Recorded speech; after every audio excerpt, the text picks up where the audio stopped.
para vocês a respeito de gasometria arterial, para minimizar alguns erros e alguma dificuldade técnica na realização do procedimento. O primeiro passo para a realização de qualquer procedimento na medicina é solicitar a autorização do paciente, explicar os riscos. A gasometria é um procedimento bastante doloroso, essa região é bastante inervada e alguns livros recomendam até um bloqueio anestésico local para alívio da dor. Então, inicialmente é solicitar a autorização do paciente, explicar o procedimento, como ele é feito e partir para a técnica. Você vai avaliar a presença de contraindicações. Quando é que nós não podemos puncionar, por exemplo, aqui a artéria radial.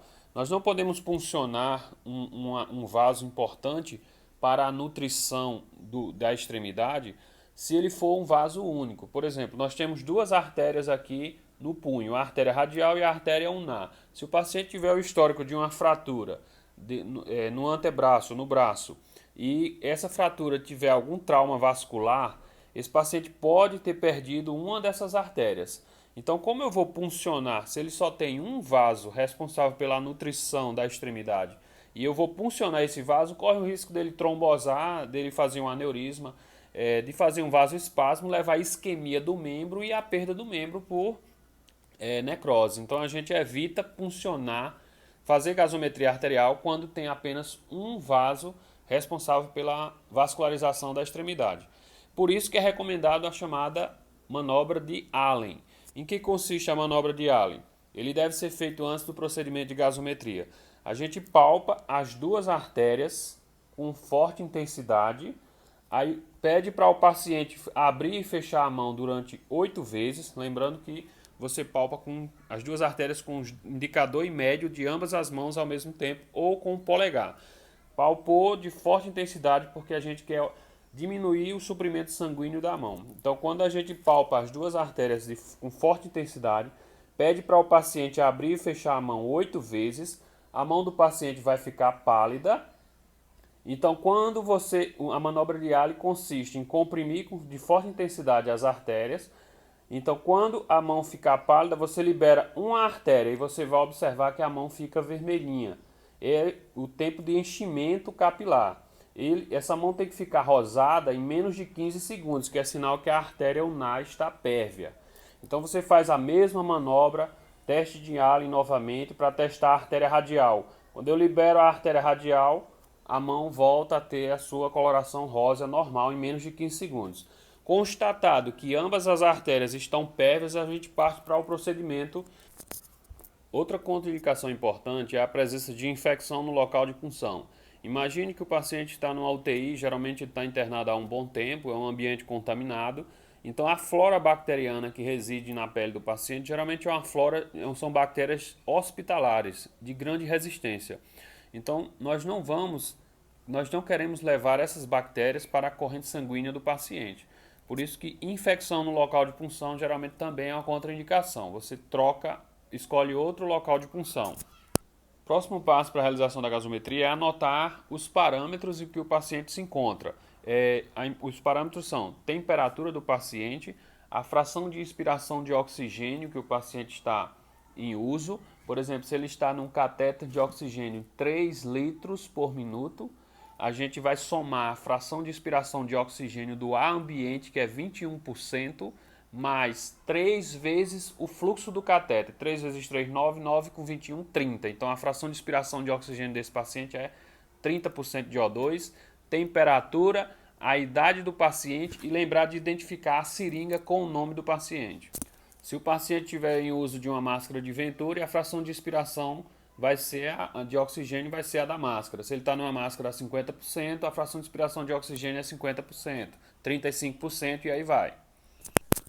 O material necessário para a realização da gasometria: seringa de 3 ml, uma agulha cinza, uma agulha rosa ou uma agulha cinza para você heparinizar a seringa. Lembrando que a gente não quer que o sangue coagule no interior da seringa, porque o gasômetro ele vai aspirar esse sangue para fazer a medição dos parâmetros. Então não adianta uma gasometria arterial com sangue coagulado. E lembra, detalhe, na hora de heparinizar a seringa, você despreza a agulha que você usou para heparinizar, porque aquela borrachinha lá da heparina ela é contaminada. As pessoas constantemente estão tocando o dedo ali em cima, aquela região ali tem contaminação de bactérias hospitalares, e tudo que a gente não quer é contaminar a minha agulha, então, e levar bactérias para a circulação do paciente.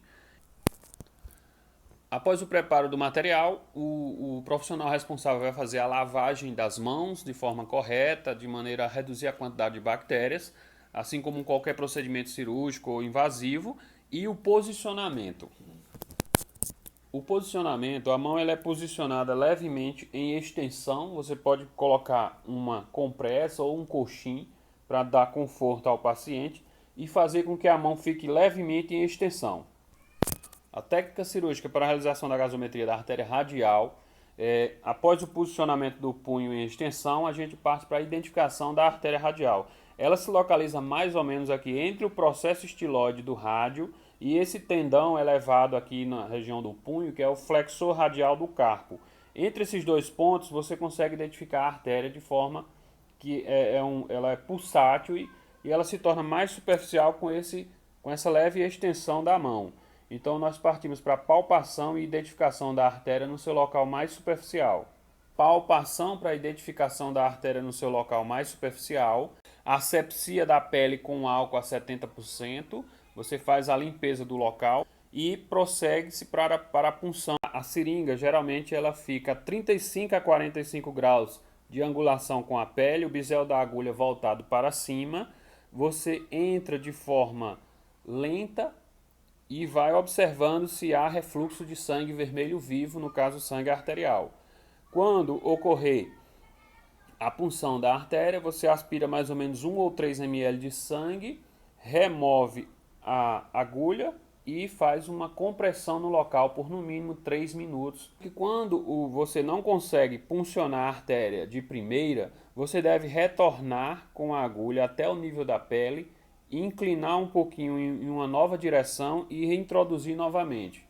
E assim você vai procurando a artéria em um movimento de leque. Você vai procurar a artéria fazendo o movimento de entrada e saída. Sai e entra novamente numa angulação diferente até conseguir a punção da artéria. Um dado interessante é que quando você entra com a agulha, você não pode ficar movendo a agulha introduzida no punho do paciente, porque você corre o risco de biselar a artéria. Imagine que aqui tem uma artéria, se você ficar passando a agulha em cima do vaso, você pode seccionar a artéria radial do paciente.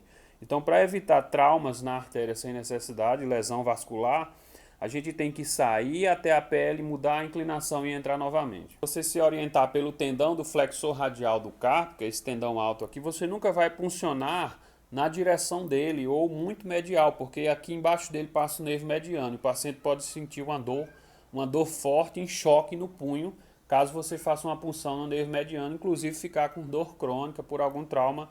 A gasometria arterial é um procedimento invasivo, estéril, inclusive só deve ser feito por enfermeiros e médicos, dado o risco de complicações, e uma delas é infecção sistêmica. Você pode levar bactérias para a circulação do paciente. Por esse motivo que alguns livros recomendam luvas estéreis para a realização do procedimento ou luvas de procedimento. Lembrando que a luva de procedimento é contaminada. Se eu estou fazendo um procedimento estéril e eu estou com luva estéril, eu posso tocar no meu local de punção e não estou contaminando o local porque eu estou com luva estéril. Agora, se eu estou com luva de procedimento, vocês acham que durante uma cirurgia o cirurgião fica colocando o dedo no nariz e colocando na cirurgia? Não, mas o estudante muitas vezes faz isso. Ele pega, a luva de procedimento é a mesma coisa, você colocar o dedo no nariz e colocar o dedo na cirurgia.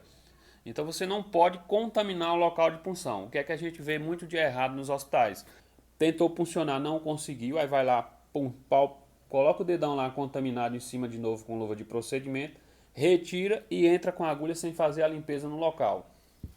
Tenta palpar a artéria de novo e vai furando a pele do paciente, ou seja, vai levando bactérias para a circulação do paciente. Colocou o dedo lá novamente para identificar a artéria, quando você retirar o dedo, você limpa novamente com álcool. Limpa para entrar.